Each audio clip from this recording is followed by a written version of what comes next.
Thank you, Mr. President. I'd like to talk about the bill that we have on the floor and how I think important it is not just to my state, but to our United States in terms of our energy security and our energy policy modernization. I'm rising to support the Energy Policy Modernization Act of 2016. I think this legislation really recognizes the critical need to improve our nation's energy infrastructure and how we can use our natural resources. I commend Chairman Murkowski and Ranking Member Cantwell for their hard work to get this bill to the floor. I'm honored and privileged to be a member of the Energy Committee. The open process that they led in the Energy and Natural Resources Committee was, as you know, you're on the committee as well, Mr. President, resulted in a strong bipartisan vote of 18-4 in support of this bill. I think it goes without saying, but this country needs an updated, comprehensive policy that brings an all-of-the-above approach to the way we utilize energy. This is the first major energy legislation to be considered by the Senate since 2007.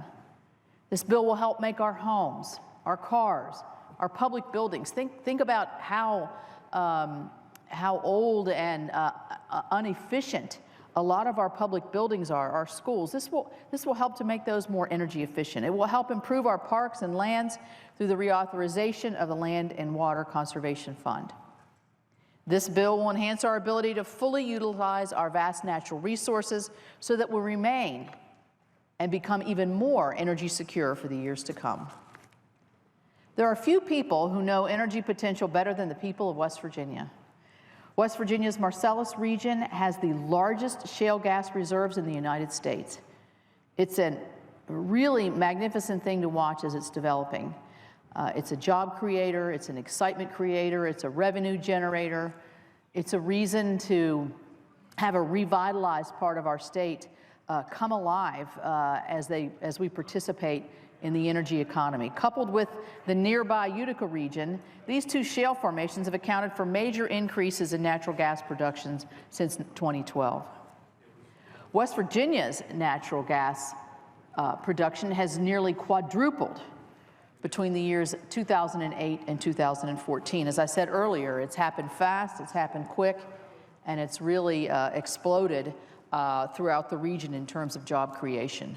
Unfortunately, despite this unprecedented increase in natural gas recovery, our producers have been underserved by the lack of pipeline capacity. Nobody knew this existed until just in the last 10, 12 years.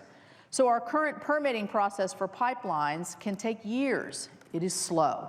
It is uncertain, which means delayed construction, if we can get to construction, and in turn, delayed manufacturing projects and access to affordable energy. Many manufacturers across this country rely on cheap, affordable natural gas, not just as an energy producer, but in our chemical industries as a feedstock to create.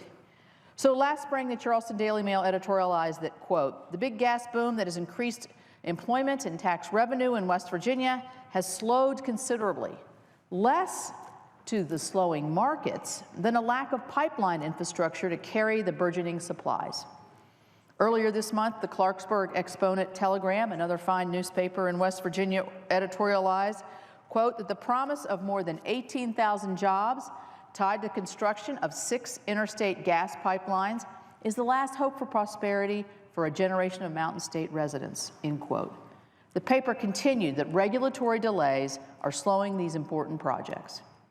West Virginia has been hard hit by job loss in the energy sector. Just this week, more than 850 West Virginia coal miners received notices that their jobs may be at risk. They joined more than 500 other West Virginians who were informed after the start of this year that they would be losing their jobs.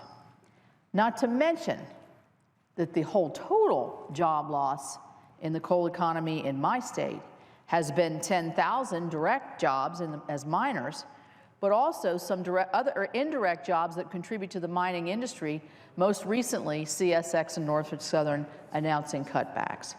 Moving forward with improvements to our energy infrastructure will create construction jobs and economic opportunity in my state, where both are desperately needed. That is why I'm pleased that this bill includes language that I introduced along with Senators Heitkamp and Cassidy that would address the fragmented and prolonged permitting process for pipelines. This provision will streamline the application process so pipelines can be constructed in a more timely and efficient manner and meet our energy transportation needs, along with meeting the environmental requirements that we feel are proper in order to site pipelines. The provision establishes FERC as the lead agency for the permitting process. This helps to address any interagency squabbles or disputes that can lead to project delays. We must make use of our natural gas resources to grow our domestic manufacturing. We should also use our abundant gas reserves to export liquefied natural gas to our allies. A strong export policy will bring jobs and revenue to producing states like my state of West Virginia and many others across the country. It will also help with energy security for our allies in Europe and Japan at a time of growing instability in the globe. This bill includes Senator Barrasso's bill to expedite LNG export permitting so that natural gas produced here in America can be sold to our allies around the world. Going forward, innovation will be a key component in powering West Virginia's energy economy. In addition to our rich natural gas reserves, West Virginia has been one of the major producers of coal for energy generation in this country for decades, century. My state and our nation have faced an uphill battle in the administration's war on coal, despite the fact that coal still remains America's baseload energy source. We need a common sense approach to coal-fired energy generation, one that doesn't simply try to eliminate it, but instead incorporates a modern, innovative energy policy. That's why I co-sponsored language included in the bill with Senators Manchin and Portman that will revitalize the fossil energy program at the Department of Energy. This program is critical to the research and development of new technologies that make fossil energy more efficient, more reliable, while at the same time reducing emissions. One of the most promising advances in fossil energy technology is carbon capture, utilization, and storage. Not only would this technology ensure that our significant coal reserves are part of an overall strategy, but it could also be used for enhanced oil recovery that will further strengthen our energy security.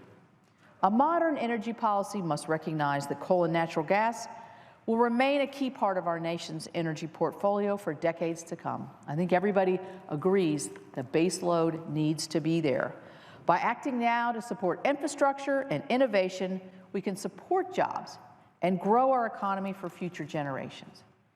I started out my speech talking about the way this bill moved through the Energy Committee and how bipartisan it was and how we worked out the wrinkles. And I again want to thank the chairwoman, Murkowski, and ranking member Cantwell for the way they wove through a very complicated procedure.